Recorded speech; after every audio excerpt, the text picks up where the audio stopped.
ନମସ୍କାର, ଜୟ ଜଗନ୍ନାଥ। ଚାଲୁଣି ଜାଣିବା ଏକ ସଦ୍ୟତମ ଏଜୁକେସନ୍ ଇନଫର୍ମେସନ୍। କମିଲା ନାମ ଲେଖା, ବଢ଼ିଲେ ଶିକ୍ଷକ। ୟୁଡାଇଜି ପ୍ଲସ୍ ରିପୋର୍ଟ ଅନୁସାରେ ଦେଖନ୍ତୁ, ଓଡ଼ିଶାରେ ଶିକ୍ଷକ ସଂଖ୍ୟା ବଢ଼ିଛି, ହେଲେ କମିଛି ବିଦ୍ୟାଳୟ ସଂଖ୍ୟା ଓ ପିଲାଙ୍କ ନାମ ଲେଖା। କେନ୍ଦ୍ର ମନ୍ତ୍ରାଳୟ ପକ୍ଷରୁ ପ୍ରକାଶିତ ୟୁଡାଇଜି ପ୍ଲସ୍ 2024-25 ରିପୋର୍ଟରୁ ଏଭଳି ତଥ୍ୟ ସାମ୍ନାକୁ ଆସିଛି। 2024-25 ପ୍ଲସ୍ ରିପୋର୍ଟ ୟୁଡାଇଜି ପ୍ଲସ୍ ରିପୋର୍ଟ ଅନୁସାରେ ଓଡ଼ିଶାରେ 61,565 ବିଦ୍ୟାଳୟ ରହିଥିଲା ବେଳେ ଛାତ୍ର ସଂଖ୍ୟା ହେଉଛି 76,44,052 ଦର୍ଶାଯାଇଛି। ସେହିଭଳି 2023-24 ଶିକ୍ଷାବର୍ଷରେ 61,693 ବିଦ୍ୟାଳୟରେ 77,56,910 ଛାତ୍ରଛାତ୍ରୀ ସଂଖ୍ୟା ନାମ ଲେଖାଇଥିଲେ। ଅର୍ଥାତ୍ 2023-24 ତୁଳନାରେ 24-25ରେ ଛାତ୍ରଙ୍କ ନାମ ଲେଖା 1,12,858 ହ୍ରାସ ପାଇଛି। ସେହିଭଳି ବିଦ୍ୟାଳୟର ସଂଖ୍ୟା 128ଟି ହ୍ରାସ ପାଇ 61,565ରେ ପହଞ୍ଚିଛି। ଅନ୍ୟ ପକ୍ଷରେ ଶିକ୍ଷକ ସଂଖ୍ୟା 8,620କୁ ବୃଦ୍ଧି ପାଇ ଆପଣଙ୍କର 24-25ରେ 3,44,116 ହୋଇଛି। ପ୍ଲସ୍ ଟୁ ପାଇଁ ଶିକ୍ଷା ପ୍ଲସ୍ ପାଇଁ ଏକକ ଜିଲ୍ଲା ସୂଚନା ବ୍ୟବସ୍ଥା unified information system for education plus ଅର୍ଥାତ୍ ୟୁଡାଇଜିର ରାଜ୍ୟ ରିପୋର୍ଟରୁ ସୂଚନା ଆସିଛି। ଭାରତୀୟ ଶିକ୍ଷା ବ୍ୟବସ୍ଥାରେ ବାସ୍ତବ ସଦ୍ୟତମ ତଥ୍ୟ ହାସଲ। ପିଲାଙ୍କ ସଂଖ୍ୟା ହେଉଛି ଆପଣଙ୍କର 1,12,858 ହ୍ରାସ ପାଇଛି। ସେହିଭଳି ଶିକ୍ଷକ ସଂଖ୍ୟା ବର୍ଷକରେ 8,620କୁ ବୃଦ୍ଧି ହୋଇଛି। 3ଟି ବିଦ୍ୟାଳୟରେ ନାହାନ୍ତି ଛାତ୍ରଛାତ୍ରୀ।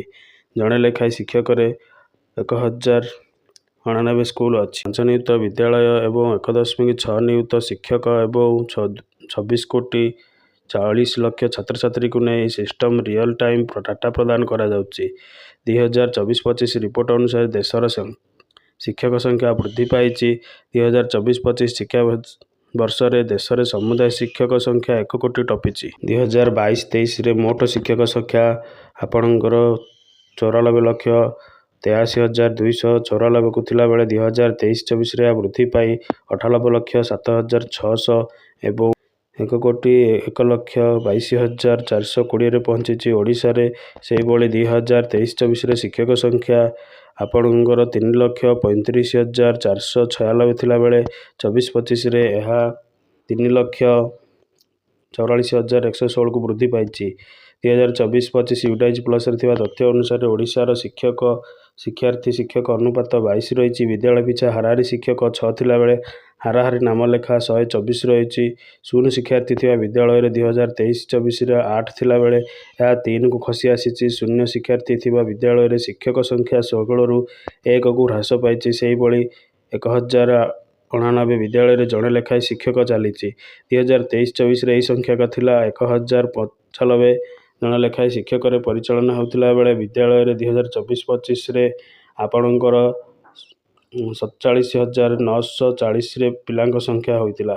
ଓଡ଼ିଶାରେ ମୋଟ 61,565 ବିଦ୍ୟାଳୟ ମଧ୍ୟରୁ 28,407 ପ୍ରାଥମିକ ବିଦ୍ୟାଳୟ ଏବଂ 20,852 ଉଚ୍ଚ ପ୍ରାଥମିକ ବିଦ୍ୟାଳୟ ଏବଂ 9,332 ମାଧ୍ୟମିକ ଶିକ୍ଷା ବିଦ୍ୟାଳୟ ଏବଂ 2,974 ମାଧ୍ୟମିକ ସ୍ତର ବିଦ୍ୟାଳୟ ରହିଛି। ରାଜ୍ୟରେ ମୋଟ 48,625 ସରକାରୀ ବିଦ୍ୟାଳୟ ଥିଲାବେଳେ 5,868 ଅନୁଦାନ ପ୍ରାପ୍ତ ଏବଂ 6,107 ଘରୋଇ ଏବଂ ଆପଣଙ୍କର 9,965 ଅନ୍ୟାନ୍ୟ ପରିଚାଳିତ ବିଦ୍ୟାଳୟ ରହିଛି। ବିଦ୍ୟାଳୟ ଭିତ୍ତିଭୂମି ନେଇ ରିପୋର୍ଟ କୁହାଯାଇଛି ଯେ 61,565 ବିଦ୍ୟାଳୟ ମଧ୍ୟରୁ 61,469 ବିଦ୍ୟାଳୟରେ ପାଠାଗାର, ବୁକ୍ ବ୍ୟାଙ୍କିଂ, ରେକର୍ଡ଼ିଂ କର୍ଣ୍ଣର ରହିଛି।